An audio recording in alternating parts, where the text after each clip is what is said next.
like the gentleman talked about God, I truly thank God for where I'm at today. I thank God for all of y'all being here, my friends, Beverly Simon, Pamela Mullins, who's teaching me how to podcast and doing an excellent job. Denise Hines, my baby boy, my granddaughter, Morgan, that touches my spirit because she calls me practically every day, texting me, seeing how I am and wants to take me out to eat. See, my niece that came in, my grandson Noah, and a great-grandson, Marlo. Truly, I hope I didn't miss any more things. And I truly thank Gloria for her encouragement. This is my second time here, and I truly thank God for this opportunity. As I shared with some of the younger writers, you're all very good. You did an excellent job. Baby, it's awesome. Please protect your work, because someone can use your work and pin it as theirs. Go to the Library and ask for the form on Library of Congress and protect your work. And if someone asks you, can they use it, and you can say no. You want to give consent in writing. All of my work has been protected. I'm not like this baby. I didn't start writing at 4 years old. I started writing in the 70s. I thought I was writing my personal feelings. And a professor, Tony Mazzaro, he's deceased now, he asked the social work class to bring in something that we did. And I said, well, Tony, I don't do nothing. I just write down my feelings and raise my 6 kids. I'm a mother of 7, have 1 deceased, but the 6 kids. And he said, well, bring it in. So I brought it in, and he said, Virinda, that's poetry. I didn't know that it was poetry, but I thank God for him. Virinda, forgive me. You saying all that reminded me, this is being recorded, so if anyone just has feedback on your comfortability on that, we can make adjustments, but for the most part, it should just be the back of your heads. But I want to honor the request of the person recording, so, yeah, sorry to interrupt. She's recording for our podcast. Yeah. I wasn't going to go with this when society says I'm dead. I was going to do that toward the last, and now I got to find it. I pretty much know this one by heart, but just in case. Now I can't find nothing, y'all. Society says I'm dead. This was written from a young man named Edward B. Davis. Back in the 50s, when somebody had special needs, we labeled them retarded. You all know that. It wasn't that he was retarded, it was that we all learn differently. There are 7 different learning styles. And back in the day, when the early integration, they didn't care whether we black kids learn or not. So they didn't deal with him. About 3 weeks before he died, he came to me and asked, what did God expect? And my limited knowledge at that time about the Lord, I told him, just repent and do the best you can. And forgive yourself for the things that you have done. So this is about Edward B. Davis. I wrote it about a month after he died. Later through the years, I shared it with his older sister, and his sister said that he had drew a picture of a man. There was half of him was black and have what's right. And this is what it's about. I'm young. I'm black. But I may be white. You can sit there. If you look at me personally, I'm a black woman with blue eyes. But regardless of my color or race, man, I'm dying. I look around, and what do I see? All of God's people living in poverty. I want to get ahead. But society tells me I'm dead. So I walk, and I walk with my head hung down, looking like anybody's clown. I want a job, a home, a car, man and a wife with kids to play in the park. No one to tell me which route to take, so high in the Hades, I'm going to participate. I want a car, nice furniture, a home, man and a kid to play in the park. No one to tell me which route to take. Once again, how is someone like me going to get ahead? So I hang in the clubs, corner bars, I play dice, doing everything ain't nice while smoking somebody else's grass. I'm so tired. I want to get ahead. Man, oh man, I'm so sad. I want to be glad, but I don't know what else to do. Won't someone please tell me, hey, what about you? Reach out your hand to help your fellow man. Don't let society tell me I'm dead when I haven't yet got ahead.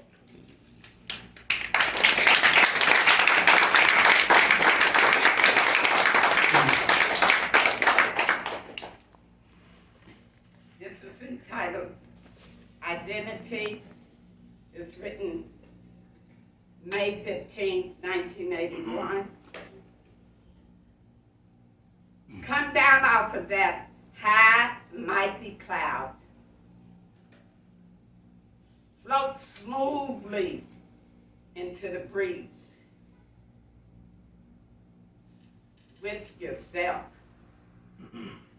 Can you be you and stop trying to be someone else? Look into the mirror. Who do you see? Why, it's not me and no one else. Float into your life pathways. Find you. Care about you first, then me and them. Can you see you? Look into your own mirror. Why, it's wonderful, beautiful, lovable, caring, magnificent you.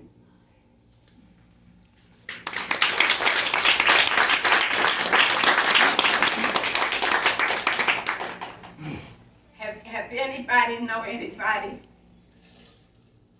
that's been on welfare, how demeaning that is? Well, I was on it, and I was studying to be a social worker. Very demeaning. This was written April 22nd, 1984. I gotta sit, I'm an old woman that have arthritis. Rescue. She came running to me, tears streaming down her face, crying, lady, oh lady, please help me. Social worker just took away my babies. Don't you understand? A worker took my babies. Told me my house wasn't in order. Needed to make my bed, sweep the floor, wash my walls, and get rid of my dog. Then she said, your apartment is really too small. Old lady, please help me. I'm wondering the day when the worker left her home, perhaps in a rush to get to work. Did she make her bed? Did she sweep her floor? Would she get rid of her dog? Is her compact apartment too small? I'm wondering, old lady, why did she take my babies? Doesn't she know that I'm doing the best I can out of the AFDC check that's only $247 a month? My rent is $127, and I can't even get on Section 8. Doesn't she realize that I keep the apartment best I can, feed them regularly? I can't buy them expensive clothes, but they do have clean, decent clothes. Does she know that I love them and they love me? Regardless of our home, we do have love and each other. I was a paralegal at Legal Aid when I wrote this because this happened to a client, a man. Innocent but guilty. Written January the 1st, 1986. I don't know how people feel about homosexuals or lesbians. I really don't care because that's between them and God. I do know that if it wasn't for a homosexual guy telling me to write a petition when I was at the old Newport High School there on 8th Street, I wouldn't be where I'm at today. So I know that it was God that told him to write that petition. The baby that I was pregnant with is now Newport High School Youth Service Center Coordinator Donna McDay Watts. I truly thank him, and he's given me permission to use his name, Sandy Jones. He's in a nursing home now with Alzheimer's, but he remembers my face, and I'll never forget him because without him, I wouldn't hold 3 degrees if he hadn't told me to write that petition. And by the time I finished high school, I had 3 kids. They were putting pregnant girls out. Also, you seen the mirror on Newport Flood Wall? How many have seen it? You're looking at the lady. I am that lady. So this is dedicated to him. I was born today, yesterday, or maybe tomorrow. Time or day doesn't matter anymore because I was born. It's a boy, it's a girl. The parents are so happy. Family members are all thrilled about that new baby boy. What happened to that love, joy, excitement when that girl or boy grows up? Something happened when I was born. Does it really matter that he or she choose a different lifestyle? Don't we as a family still love our baby? Is it because we are ashamed, or is it that we are self-righteous? Casting judgment is our game. The family says she's a lesbian. He's a homosexual. What about some of our daughters and even some of us that are thieves, robbers, prostitutes, even sell drugs? Do self-judgment. Do we love them more? What about those who practice the 7 deadly sins? Pride, envy, lust, just to name a few. Hagar's son, the homo, perhaps he was raped as a child. Dad, maybe you were the rapist. You broke his self-esteem. How can a boy be a man? You know how we tell the little boys, shut up crying, be a man. Encourage your daughter, the lesbian. Mom, perhaps she saw the abuse you took, a lesbian relationship, the route she took. The beatings, mental degradation, not her style. And you know what? Being a lesbian may not be her style. She is just looking for an outlet running from life situations. Love your child. When I raise my hand, I need you to say, march on. We see a lot of marches today, don't we? And by the way, this was written in '87. We see a lot of marches for a lot of different reasons. And some people are not really in the marches for the cause. They're in it just to say, to get them out of the house to do something. But let's march about this. Drum beat. Are we marching to the drum sounds of our mind? Marching to the drum sounds of our reality? Marching to the drum sounds of our fantasy? March on. Great job. Are we marching to the drum sounds of hate, love, or inner peace? Are we marching to the drum sounds of kill, kill, kill? Marching to the drum sound of destroy or rebuild? March on. Are we marching to the drum sounds of liberty?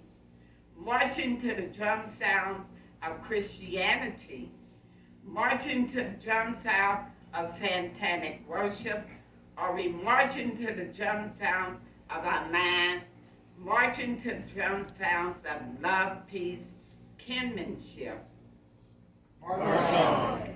Marching to the drum sounds of our times? Marching to the drum sounds of yesteryears? Marching to the drum sounds of our mind, or to the sounds of another man's ideas? Can we march to the drum sounds of unity? March to the drum sound of humanity? March to the drum sounds of brotherhood? March on. March to the drum sounds of together we stand, divided we fall. March to the drum sounds of love, not hate. March to the drum sounds of give, not steal. March to the drum sounds of success, not defeat. March to the drum sounds of encouragement, not discouragement. March to the drum sound of racist, let's get together. March to the drum sound of happiness for all mankind. March on. March to the sound of Christ who dwells within us. March to the sounds of love, hope, charity. March on, march on, march on.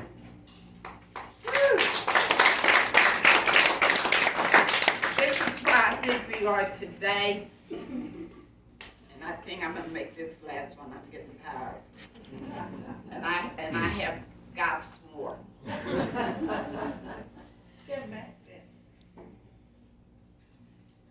This was written in the early 80s when a president talked about, and the newspaper talked about, they were sick of the riots and demonstration marches. This is what came to me. Mr. Rich Man, I look out my window, what do I see? A world full of hate, sorrow, hunger,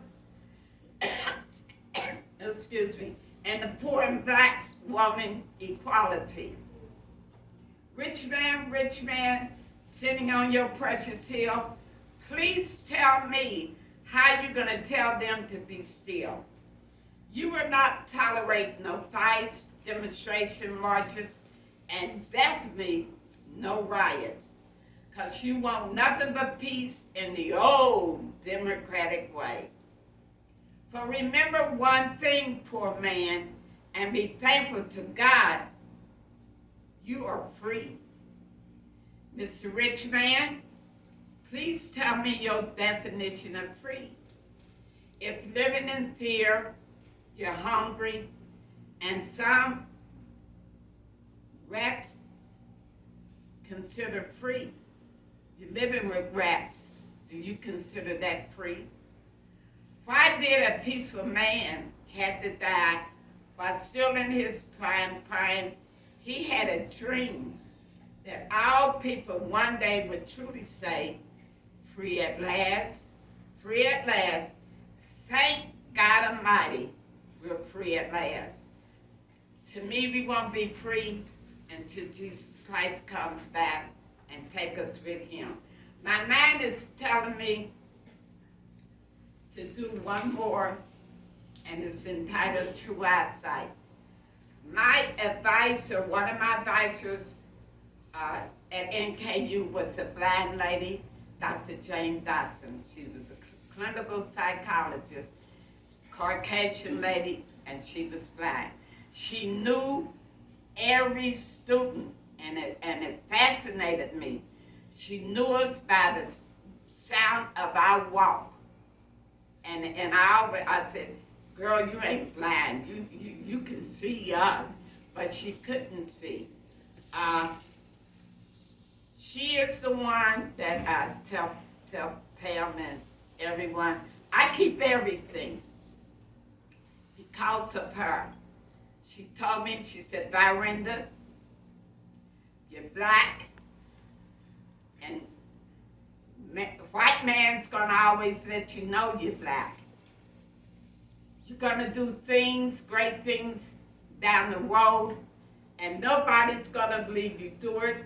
So when you do something, you get a documentation from that person telling other people what you have done. And that's what, when you met me, that's what I had. Documentation of everything that I have done. In fact, I used to do poetry at the community center, Northern Kentucky Community Center. And example, here's the letter written December the 30th, 1986, from Pastor Richard Fowler. He's the pastor of 9th Street Baptist Church. Evidence that I was asked to come to be on their Black History program. So get documentations of what you do, so you have evidence of it. This is her, Dr. Dawson. She was awesome. I mean, of all the professors that I've had in human services, in fact, I'm the first black to graduate from human services program at NKU, and the second to graduate from the social work program. And I also have a master's in theology, which did this with 6 kids. My baby boy is back there. I had him when I was in my sophomore or junior year at NKU. Tony Mazzaro used to watch him while I was in class, because I had to take him with me to school sometime because I didn't have a babysitter. So that women, whatever you want to do, you can do it. Children are not an excuse. You gotta walk in your destiny.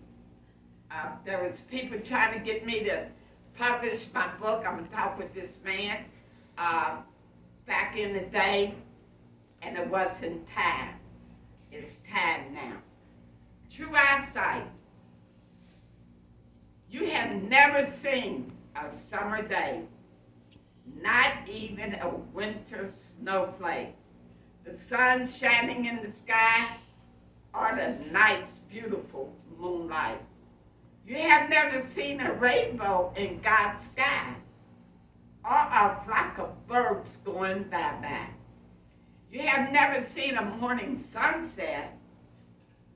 Have you heard the wind blowing from the west?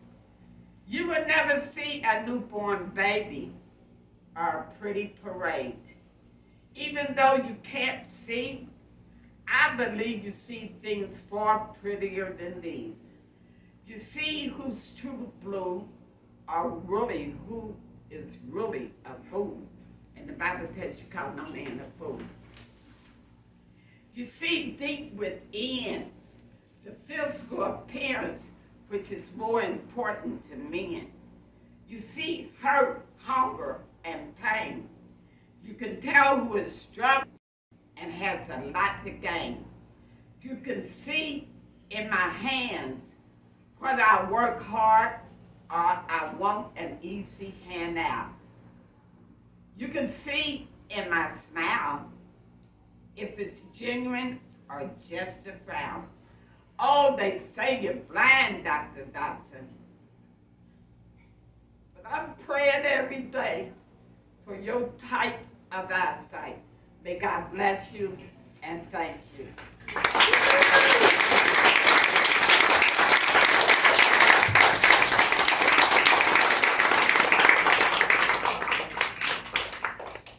I'm here to let her know that she can continue on. We'll be pushing her to do great things, and that's what she's going to do. Here in Newport. And I asked Virinda and her son to come, and if she would read a couple of poems for us. So she impressed everybody by her poems. And at the end of the party, everybody said, why didn't she read more? I don't understand why you only had her read 2. And I felt so bad because I thought, I don't know why I didn't have her read more than 2. Love her work.